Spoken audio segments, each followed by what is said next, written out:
धोखेबाज पत्नी। अमर की शादी प्रीति के साथ हुई थी। आज उनकी फर्स्ट नाइट थी। फूलों से सजे बिस्तर पे बैठी प्रीति बहुत ही खूबसूरत लग रही थी। अमर उसके पास गया और बिस्तर के पास बैठ गया।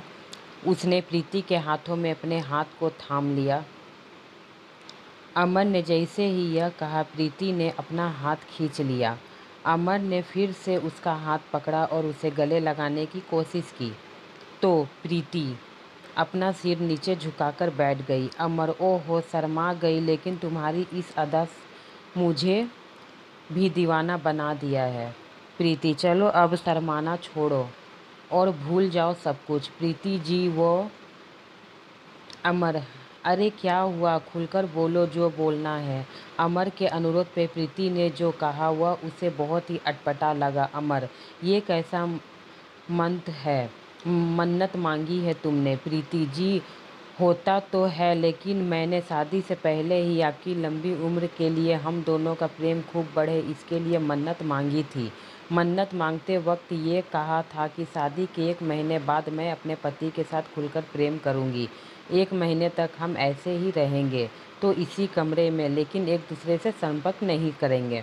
अमर चलो अब तुमने मन्नत मांगी है, वो भी मेरी लंबी उम्र और आपस के प्रेम के लिए, तो मैं तुम्हारी बात मान रखूंगा। दोनों की शादी को 3 दिन हो गए थे। गौतम कैलेंडर में दिन ही गिन रहा था। एक सुबह जब गौतम नाश्ता कर रहा था तब उसके दरवाजे पे दूध वाला दस्तक दिया। अमर, प्रीति दूध वाला। गौतम, जरा दूध ले लो। प्रीति ने दरवाज़ा खोला। दरवाजे पर दूध वाला ही था। प्रीति ने दूध का बर्तन दूध वाले के आगे इस तरह रखा कि उसके हाथ दूध वाले के हाथ से हाथ सट गया। दूध वाले ने अपना हाथ हटाया चाहा तो रेशमी ने जानबूझकर उसके हाथ में अपना हाथ रखना शुरू कर दिया। दूध वाला मन में, अरे मालकिन ये क्या कर रही, 3 दिन पहले ही तो इनकी शादी हुई है, अब क्या होगा भैया का, यह सोचने लगा। दूध वाले, कुछ नहीं मालकिन, यह कहकर वह हड़बड़ाकर वहां से जाने लगा। प्रीति ने उसे देखकर अपनी एक आंख दबा दी। प्रीति के इस हरकत से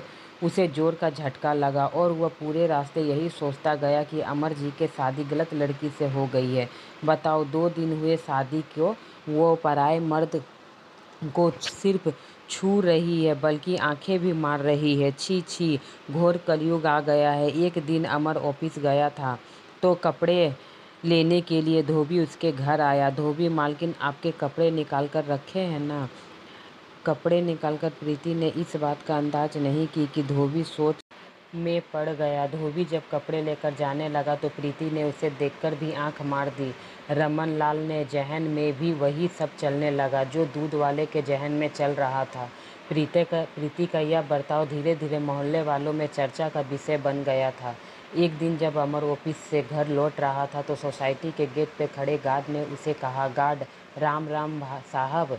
अमर, राम राम भाई, राम राम जी। गार्ड साहब, वो मुझे आपसे कुछ कहना था। अमर, तुम्हें फिर से पैसा चाहिए। गार्ड, अरे नहीं साहब, कुछ और बात है। उसके बाद गार्ड ने अमर से जो कहा उसे सुनकर अमर का पारा 7वें आसमान पर पहुंच गया।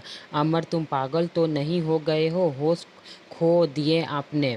तुम्हें पता भी है तुम मेरी पत्नी के बारे में क्या कह रहे हो? गार्ड साहब, मैं झूठ नहीं बोल रहा हूँ।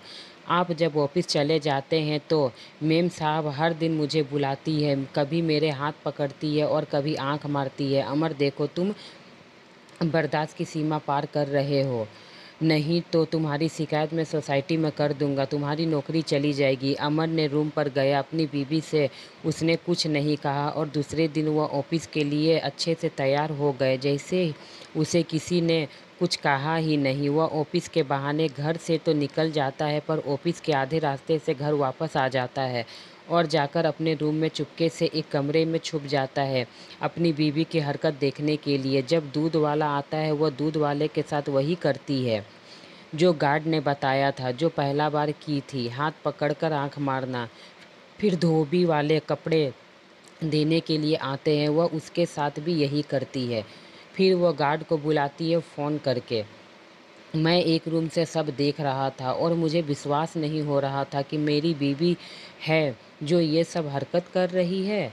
फिर मैं मुझे बहुत गुस्सा आया। मैंने मन ही मन सोच लिया था कि अब कुछ फ़ैसला करना ही होगा। मैंने रूम से बाहर निकला, मेरी बीवी मुझे देखकर चौंक गई। उसके बाद मैंने एक ज़ोर का थप्पड़ अपनी बीवी को लगाया। लगाने के बाद वह मुझसे बहुत माफ़ी माँग रही थी। मुझे माफ़ कर दो, पर मैं एक ना सुनी और उसे डिवोर्स लेने की लाइन पर आ गया। आज मैं अपनी बीवी से अलग हूँ। मैं अपनी बीवी को डिवोर्स दे चुका हूँ और मैं बहुत ही ज़्यादा खुश हूँ। पर मुझे औरतों से विश्वास उठ गया है। मैंने दूसरी शादी नहीं की।